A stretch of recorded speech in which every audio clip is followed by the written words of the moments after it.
Shalom, selamat pagi Bapak Ibu dan saudara yang kasih Tuhan. Kita bersyukur untuk hari ini, hari yang baru, hidup yang baru yang masih Tuhan karuniakan bagi kita. Jika kita masih bisa memasuki hari ini, kita tahu bahwa semuanya itu karena anugerah dan kebaikan Tuhan bagi kita. Hari ini hari Sabtu tanggal 17 April 2021. Untuk memasuki hari ini saya ingin mengajak kita bersama-sama merenungkan satu bagian firman Tuhan yang diambil dari Injil Matius pasal yang ke-18 ayat 1 sampai ayat yang ke-5. Di dalam perikop firman Tuhan ini berbicara tentang siapa yang terbesar di dalam kerajaan surga. Pada waktu murid-murid Tuhan Yesus sendirian bersama-sama dengan Yesus, maka mereka datang kepada Yesus dan bertanya kepada Yesus, siapakah yang terbesar di dalam kerajaan surga? Kemudian Yesus memanggil seorang anak kecil dan menempatkannya di tengah-tengah mereka. Untuk menjawab pertanyaan daripada murid-muridnya, Yesus mengambil seorang anak kecil dan juga menjadikannya sebagai alat peraga dan mengajarkan kebenaran kepada murid-muridnya.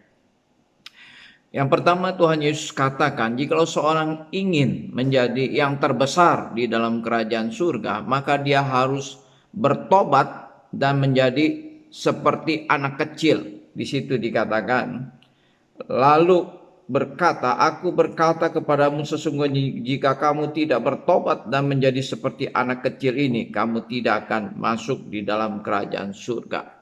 Jadi yang syarat yang pertama untuk menjadi yang terbesar di dalam kerajaan surga, dia harus masuk dulu ke dalam kerajaan surga. Dan orang yang masuk ke dalam kerajaan surga itu adalah orang yang bertobat dan menjadi seperti anak kecil. Ya, bertobat kita tahu artinya bahwa orang yang berubah, berbalik arah. Itu orang yang bertobat. Jadi orang yang bertobat, dia pada waktu percaya kepada Yesus, menerima Yesus sebagai Tuhan dan Juru Selamatnya secara pribadi, kemudian berubah kehidupannya dan menjadi seperti anak kecil. Artinya anak kecil itu adalah anak yang polos, anak yang mau diajar, anak yang mudah diajak. Itu anak kecil, Bapak Ibu dan Saudara yang dikasih Tuhan. Semua yang diajarkan mereka mau menerimanya. Anak-anak kecil akan menerima semua yang diajarkan. Kebenaran yang diajarkan akan diterima dengan baik oleh anak-anak kecil, tanpa perbantahan, tanpa perdebatan.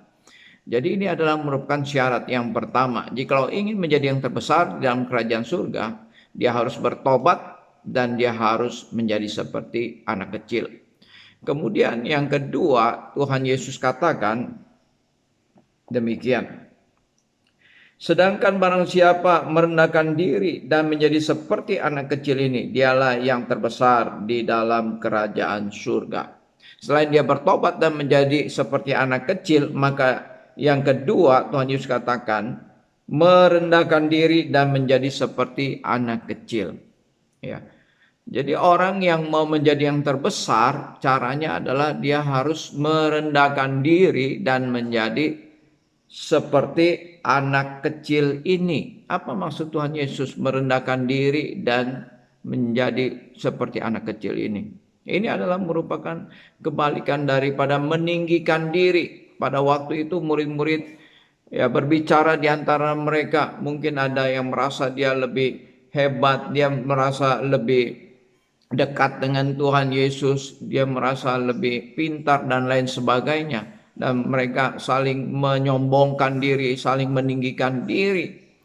Tetapi Tuhan Yesus katakan bahwa yang terbesar bukanlah yang demikian, tetapi malah sebaliknya. Orang yang terbesar itu adalah orang yang tidak meninggikan dirinya, tidak menyombongkan dirinya, menganggap dirinya lebih penting, lebih hebat daripada yang lain. Tetapi orang yang terbesar di dalam kerajaan surga itu adalah orang yang merendahkan dirinya, yang menganggap dirinya tidak penting, yang menganggap dirinya tidak hebat dan tidak sombong. Dan seperti anak kecil ini. Apa maksudnya seperti anak kecil ini? Anak kecil adalah anak yang tidak mempunyai ambisi, anak yang polos, anak yang tulus, yang melakukan segala sesuatu tanpa ambisi dan motivasi yang tidak benar. Itu adalah anak-anak kecil. Berbeda dengan orang yang mempunyai ambisi, orang yang sombong, yang meninggikan dirinya. Oleh karena itu Tuhan Yesus katakan, jikalau engkau ingin menjadi yang terbesar di dalam kerajaan surga, maka engkau harus merendahkan dirimu dan menjadi seperti anak kecil ini. Kemudian yang ketiga Tuhan Yesus katakan, dan barang siapa menyambut seorang anak seperti ini dalam namaku, ia menyambut aku. Ya, selain dia bertobat dan menjadi seperti anak kecil, merendahkan diri dan menjadi seperti anak kecil. Yang ketiga, Tuhan Yesus katakan menyambut seorang anak kecil dalam namaku. Apa maksud Tuhan Yesus katakan menyambut seorang anak kecil dalam namaku? Bapak, Ibu, dan Saudara yang kasih Tuhan, anak kecil seringkali dianggap kurang penting, tidak penting. Jadi perhatian terhadap anak kecil itu kurang sekali. Ya, murid-murid berdebat siapa yang terbesar di antara mereka, siapa yang terbesar di dalam kerajaan surga. Oleh karena itu mereka merasa dirinya itu adalah yang paling hebat. Ya, mereka mau melakukan pekerjaan-pekerjaan yang besar. Tetapi Tuhan Yesus katakan, justru orang yang terbesar di dalam kerajaan surga itu adalah orang yang mau melakukan pekerjaan-pekerjaan yang pelayanan-pelayanan yang sederhana, pelayanan-pelayanan yang dianggap tidak terlalu penting seperti melayani anak-anak.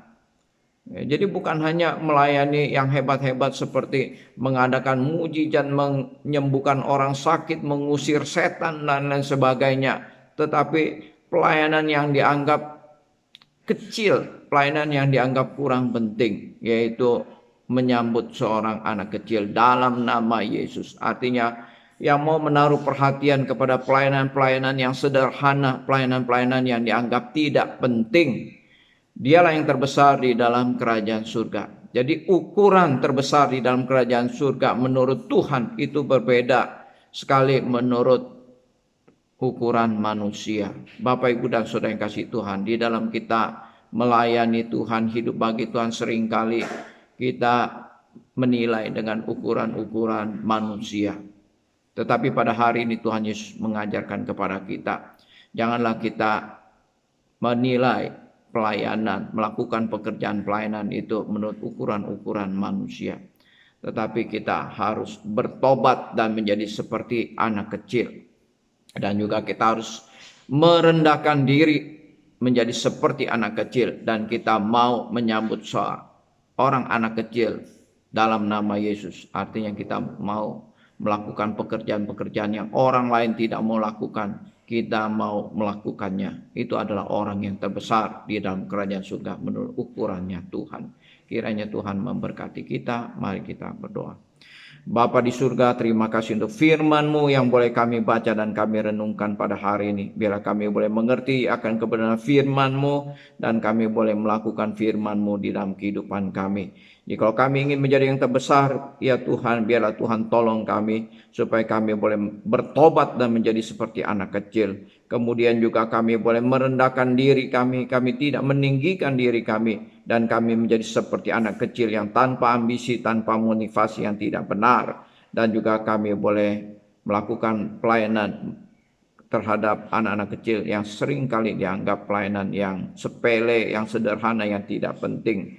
Itu yang menurut Tuhan Yesus adalah yang terbesar di dalam kerajaan surga. Biarlah kami boleh melakukan pekerjaan Tuhan menurut ukuran Tuhan, bukan menurut ukuran manusia. Pimpin kehidupan kami panjang hari ini ya Tuhan. Tuhan jaga lindungi kami, keluarga kami, sanak saudara kami, jemaat-Mu di dalam segala aktivitas kegiatan, usaha, pekerjaan, dan pelayanan semuanya kami serahkan ke dalam tangan kuasa-Mu. Terima kasih ya Bapa. Di dalam nama Tuhan Yesus, penembus dan juru selamat kami yang hidup, kami berdoa.